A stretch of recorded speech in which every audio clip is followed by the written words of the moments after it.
Hello everyone, कैसे हैं आप सब। उम्मीद करती हूँ आप सभी स्वस्थ होंगे, खुश होंगे और अपनी पढ़ाई पूरी मेहनत के साथ कर रहे होंगे। अगर आप भी किसी एग्ज़ाम की तैयारी कर रहे हैं तो आपने कभी ना कभी लूसेंट के बारे में ज़रूर सुना होगा या ज़रूर पढ़ा होगा, क्योंकि लगभग हर एक एग्ज़ाम की तैयारी करने वाला स्टूडेंट इस बुक से बहुत अच्छे से परिचित होता है। लेकिन एक बहुत बड़ा सवाल है कि क्या सिर्फ लूसेंट पढ़ लेना ही काफ़ी है या लूसेंट को पढ़ने का कोई सही और बेस्ट तरीका भी है। आज की इस वीडियो में हम इसी पर बात करेंगे कि लूसेंट जैसी फैक्ट बेस्ड बुक को कैसे पढ़े ताकि उसमें दी गई जितनी भी इंफॉर्मेशन है आपको लंबे टाइम तक याद रहे और एग्जाम में आपको उसका फ़ायदा मिले। देखिए, लूसेंट की बुक कोई नॉर्मल बुक नहीं है। लूसेंट एक ऐसी बुक नहीं है जिसे आप कहानी की तरह पढ़कर एंजॉय करें। ये एक फैक्ट बेस्ड बुक है जिसमें बहुत कम जगह में बहुत ज़्यादा नॉलेज दी गई है, बहुत इंपॉर्टेंट नॉलेज दी गई है।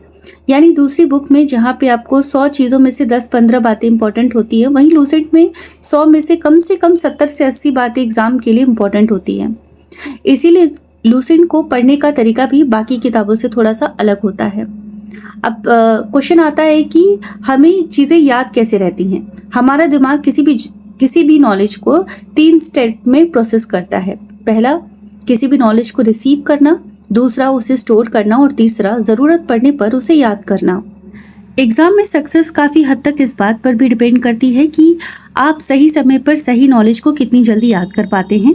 मेमोरी को स्ट्रॉन्ग करने के लिए कुछ बेस्ट तरीके भी होते हैं, जैसे कि स्पीड रेपिटेशन यानी कि टाइम पर रिविजन करते रहना, एक्टिव रिकॉल यानी कि पढ़ने के बाद बिना देखे खुद से याद करने की कोशिश करना, क्वेश्चन प्रैक्टिस यानी कि मॉक टेस्ट और PYQs लगाना, और इमोशनल कनेक्शन यानी कि किसी भी नॉलेज को किसी कहानी, किसी एग्जाम्पल या कुछ अपने एक्सपीरियंस से कनेक्ट करने की कोशिश करना। अब बात करते हैं कि लूसेंट को पढ़ने की सही रणनीति क्या है। सबसे पहले की कोशिश करें आपके पास अपनी खुद की लूसेंट की बुक हो, यानी कि कोई भी ऐसी किताब जिसमें आप खुद से हाईलाइट करें, नोट्स बना सकते हैं और उसे अपने हिसाब से पर्सनल बना सकते हैं। किसी और की लूसेंट लेने से बेटर है कि आपके अपने पास पर्सनल हो, ताकि जब आपका पीक टाइम हो एग्ज़ाम का तो उस टाइम पे आपको ढूंढना ना पड़े, लोगों से मांगना ना पड़े। तो आपके पास अपनी खुद की पर्सनल लूसेंट होनी चाहिए, क्योंकि उसे आप अपने हिसाब से पर्सनल बना सकते हैं, अपने हिसाब से उसमें हाईलाइट कर सकते हैं और अपने हिसाब से ही उसमें नोट्स बना सकते हैं। इसके बाद लूसेंट को आपको 3 स्टेप में पढ़ना है। पहला स्टेप, आपको बुक से खुद को इंट्रोड्यूस करवाना है, बुक को समझने की कोशिश करनी है। सबसे पहले किताब को समझिए, कौन से सेक्शन कहाँ है, हिस्ट्री कहाँ है, ज्योग्राफी कहाँ है, पॉलिटी कहाँ है, साइंस कहाँ है। यानी शुरुआत में आपको सिर्फ बुक का जो मैप है उसको समझने की कोशिश करना है। दूसरा स्टेप, स्ट्रक्चर समझिए। अब हर चैप्टर को पढ़ते हुए ये समझने की कोशिश कीजिए कि सब्जेक्ट किस सिस्टम से या किस क्रम से आगे बढ़ रहा है। जैसे हिस्ट्री में कौन सा काल पहले आता है, कौन सा बाद में। इससे आपका दिमाग नॉलेज को सिस्टमैटिकली तरीके से स्टोर करना शुरू कर देता है। तीसरा स्टेप है डीप रीडिंग। अब फैक्ट्स पर ध्यान दीजिए, लेकिन यहाँ एक गलती मत कीजिए। पहली बार पढ़ते समय ये उम्मीद मत रखिए कि आपको सब कुछ याद हो जाएगा। पहला टारगेट आपका सिर्फ समझना और इंट्रोडक्शन होना चाहिए।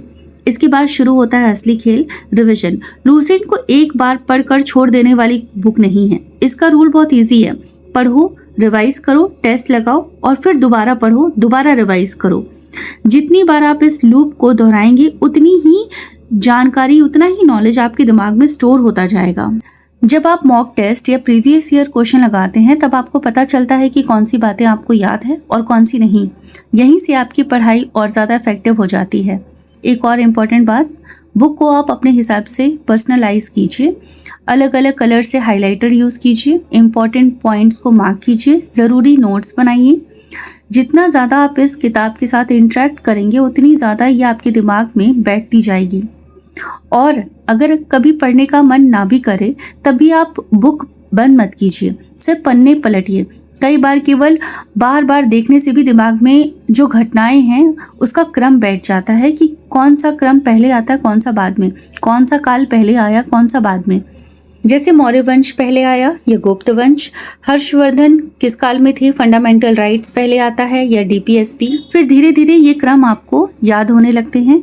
तो दोस्तों, आपको लूसेंट से जितना हो सके उतना फ़ायदा लेना है, तो उसे सिर्फ पढ़िए मत, उसके साथ लगातार टाइम स्पेंड कीजिए।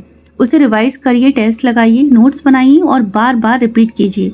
यही तरीका आपको बाकी स्टूडेंट से अलग ले जाएगा। तो मिलती हूँ मैं आपसे नेक्स्ट वीडियो में। वीडियो अगर पसंद आई है तो लाइक ज़रूर करें, चैनल पर नए हैं तो सब्सक्राइब कर लें और कमेंट करके बताइए कि आपको कौन सा सब्जेक्ट सबसे ज़्यादा पसंद है, हिस्ट्री, पॉलिटी, ज्योग्राफी, साइंस या कोई और।